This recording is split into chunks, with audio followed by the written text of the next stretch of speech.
was like, I loved your performance on Legion. I was like, I literally did like nothing, but thank you. That was cool, yeah.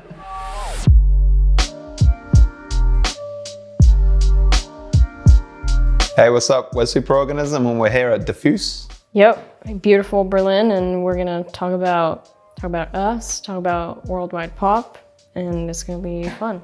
Hey Orono, hi Harry.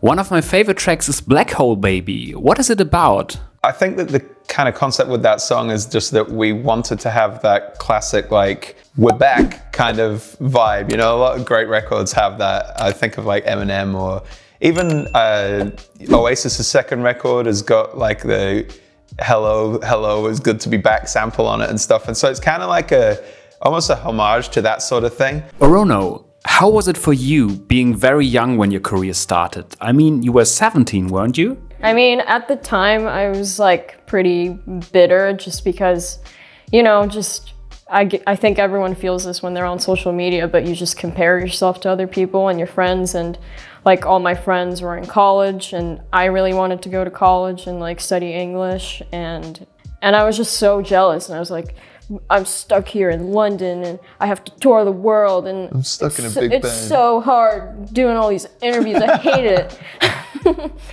Which now, I mean, I don't like, you know, it's not like I like regret doing all that and like stuff, but yeah, I mean, I'm glad I did it, and well, it's a hard situation for you because it's like, at least with all of your friends and stuff, like even though it might on the one hand sound like kind of funny, like, you know, feeling bitter about the experience of being in a band that's doing well.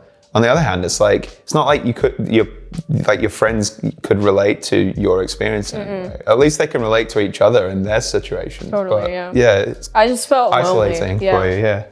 I love the title of your new record. Why is it called Worldwide Pop? Yeah, the title really, like, it's not like we had a master plan with it. You know, we made a record that was like a document of our experiences and our feelings, really. And then we started to realize afterwards that we had these various themes going through it and stuff. And then there was this kind of like strange, nice irony to the fact that we made this record that's got various heavy kind of moments to it.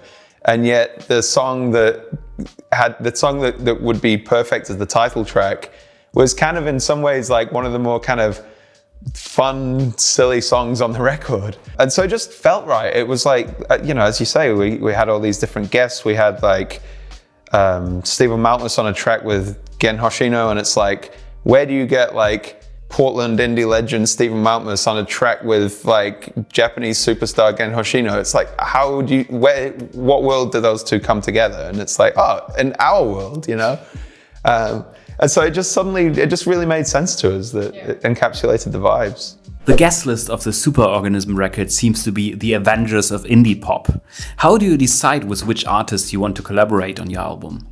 They're just like our friends. Yeah. And it all happened so organically. Like, you know, Pyjama's a really interesting one for us because the first time we played in Paris, it was like, you know, the first actual tour that we did outside of like little festivals and stuff.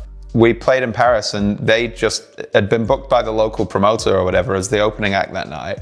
Actually, they messaged like our page on Instagram. Yeah, and then I checked them out and I was like, this is actually really sick. Yeah, and you're just like, oh yeah, okay, cool. Let's get these guys to support us. That's right. Yeah. And then we watched them that night side of stage and we're like, damn, these guys are great. Like, why don't we just take them on tour? And so we did. Your songs are always fun, but if you listen to the lyrics, they often quite deep.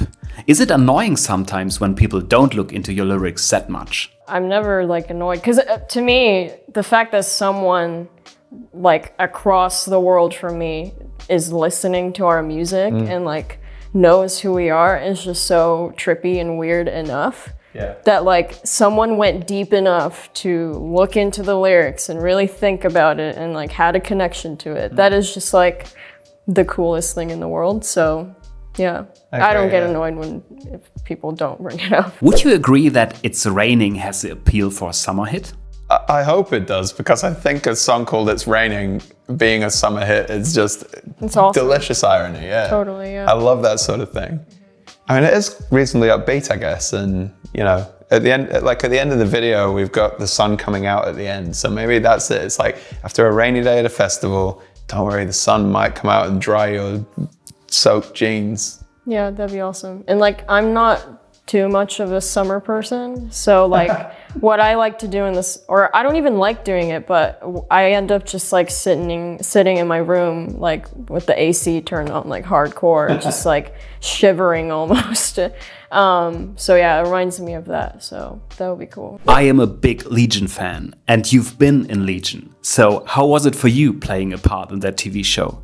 It was so cool. It was really cool. It was like one of the coolest things we've ever done. And so surreal as well. Like we spent like, was it like 3 days on set at, I think it was like, is it Paramount? Yeah, like real Hollywood. Like a serious Hollywood, yeah, like and stage the director was like a guy that directed all, like a lot of Pixar movies. Yeah, he'd done like Wall-E and stuff, and so it was just really strange, you know. It was like, I mean, we'd never been on a set like that before. No. So there were all these rehearsals and, you know, costume fittings and all that, and so the whole thing was just a really, really trippy thing.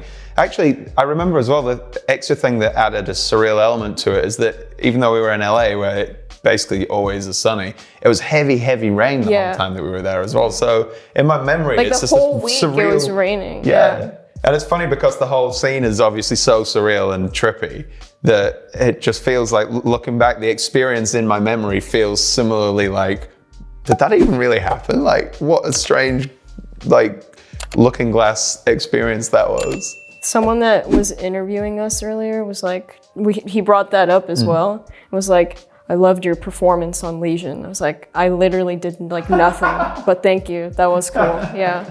So it was awesome. It was cool.